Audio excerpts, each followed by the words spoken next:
તાજેતરમાં જ રાજ્ય સરકાર દ્વારા સતત તાલુકાની જાહેરાતો કરતાની સાથે જાદરના સ્થાનિકો તેમજ આસપાસના ગ્રામ્ય પંથકોમાં વિરોધ જોવા મળ્યો છે। વર્ષોથી જાદરની તાલુકા મથક બનાવવા માટેની માંગ ન સંતોષાતા સ્થાનિકોમાં વિરોધ જોવા મળ્યો છે। રાજ્ય સરકાર દ્વારા ગઈકાલે કેબિનેટ બેઠકમાં રાજ્યમાં નવા સતત તાલુકાને જાહેર કરાયા છે, ત્યારે તાલુકાના જાદર પત્રકમાં સ્થાનિકો દ્વારા રાજ્ય સરકારનો વિરોધ કરવામાં આવી રહ્યો છે। જાદર સહિત આસપાસના ગ્રામજનો દ્વારા વર્ષોથી જાદરની તાલુકા મથક બનાવવા માટેની માંગ કરવામાં આવી રહી છે, પરંતુ રાજ્ય સરકાર દ્વારા ધ્યાન પર લેવામાં ન આવવાના કારણે જાદરના સ્થાનિકો હાલ તો વિરોધ દર્શાવી રહ્યા છે। એક તરફ ગ્રામજનો દ્વારા તાલુકા કક્ષાએથી લઈ રાજ્ય સરકાર સલંગ વિભાગ સુધી લેખિત રજૂઆતો તેમજ આસપાસના ગ્રામ્ય પંથકના ગ્રામ પંચાયતની ગ્રામસભાના ઠરાવ સાથે રજૂઆતો કરવામાં આવી હોવા છતાં પણ રાજ્ય સરકાર દ્વારા કોઈ પણ પ્રકારની માંગ સ્વીકારવામાં ન આવતા રાજ્ય સરકારની સામે જાદર ગામના ગ્રામજનો તેમજ આસપાસના ગ્રામજનોમાં રોષ જોવા મળ્યો છે। એક તરફ રાજ્ય સરકાર દ્વારા ગુજરાતની જનતાને પૂરતી અને યોગ્ય સુવિધાઓ મળી રહે તે માટે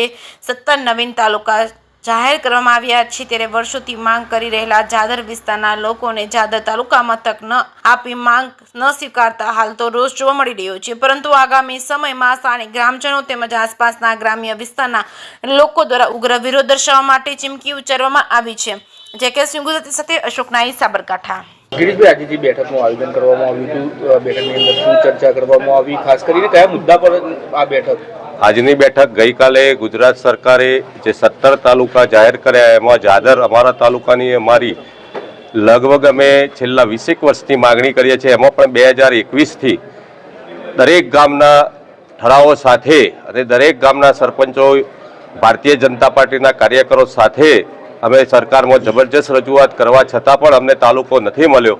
એ માટે આજની બેઠક અમે બોલાવીને હવે અમે જૂના પણ ભારતીય જનતા પાર્ટીના કાર્યકરો હોવા છતાં પણ આજથી લગભગ એવું બધા નક્કી કરીએ છીએ કે જો અમારો તાલુકો ટૂંક સમયમાં જાહેર નહીં કરવામાં આવે તો અમે ભારતીય જનતા પાર્ટીને છાત છોડી દેવા માટે સંમત છીએ। કેટલા સમયથી આ જાદરને તાલુકો બનાવવા માટેની માંગ હતી અને આગામી દિવસોમાં કઈ જગ્યાએ રજૂઆત કરવામાં આવશે અને કેવી રીતના એનો વિરોધ દર્શાવવામાં આવશે? સીએમ ફાઇલ પડી છે। સૌથી પહેલા અમે તાલુકામાં પણ ફાઇલ અમારી આપેલી છે, મામલતદારે પણ એમને મંજૂરી આપી અને ત્યાંથી અમે કલેક્ટરમાં પણ ફાઇલ આપી, કલેક્ટરશ્રીએ મંજૂરી કરી અને મહેસૂલ વિભાગ ગાંધીનગરમાં પણ અમારી ફાઇલ ગઈ છે અને દરેક મંત્રીઓ, ગુજરાત રાજ્યના જેટલા મંત્રીઓ છે તે અને મુખ્યમંત્રી જોડે પણ અમે રૂબરૂ જઈ અમારી ફાઇલ અને અમારી રજૂઆત કરેલી છે।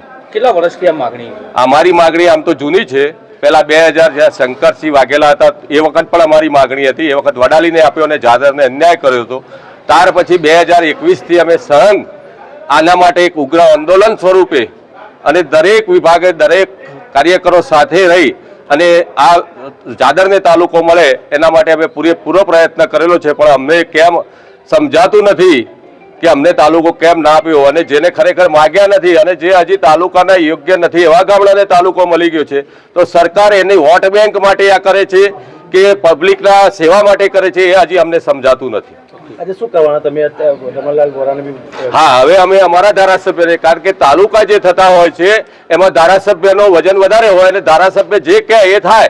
દાખલા તરીકે શંકરભાઈ ચૌધરી જો એના જિલ્લામાં એ 4 તાલુકાને આપી શકો ને એક જિલ્લો બનાવી શકતા હોય, આ ધવલસિંહ અપક્ષ હોવા છતાં પણ જો એ તાલુકો અપાઈ શકતા હોય તો અમારા મંત્રી, અમારા ધારાસભ્ય તો 1995થી જ્યારે એ વખત એમનો ઈડરમાં રેશનિંગ કાર્ડમાં નામ પણ નહોતું એ વખત એમને અહીંયા ટિકિટ આપેલી ને ત્યારથી હું ભારતીય જનતા પાર્ટીનો સક્રિય કાર્ય કરેલો છું અને એમને બધી ચૂંટણીઓમાં અમે જીતાડેલા છે। એમના બાકીના કામો સારા હશે એની અમે ના નથી પાડતા, પણ તાલુકાનું જો કામ અમારું નહીં થાય તો અમે પણ વ્યક્તિગત, હું પોતે પણ રમણલાલ સાહેબનો વિરોધ કરીશ। ગામમાં રમણલાલને ઘૂસવા નહીં દેવાની વાત કરી હતી, એ બિલકુલ સાચી વાત છે। જો તાલુકો ના બનાવવામાં આવે તો વોરા સાહેબને અહીંયા અને ભારતીય જનતા પાર્ટીના કોઈ પણ કાર્યકરને, સંગઠનના કોઈ પણ કાર્યકરને અમે જાદર ગામમાં પેસવા નહીં દઈએ। આગામી દિવસમાં આવતીકાલે શું કરવાનું? આવતીકાલે અમે હવે જાદર બજાર બંધ રાખવાનો અમારો એક નવો કાર્યક્રમ છે, એ ટૂંક સમયમાં જાહેર કરીએ છીએ કે બિલકુલ બજાર અમારા વિરોધમાં અમે બંધ રાખવાના છીએ। કેટલા ગામોએ તમે દેખાવાનો? અત્યારે હાલ અમારા 38 ગામો અને 10 પાડાએ કમ્પ્લીટ ગ્રામ સભામાં ઠરાવો કરી અને અમે ફાઇલ બનાવીને આપેલી છે। શું નામ આપનું? ગિરીશભાઈ શંકરભાઈ પટેલ, જાદર વિભાગીય વિકાસ સમિતિના પ્રમુખ।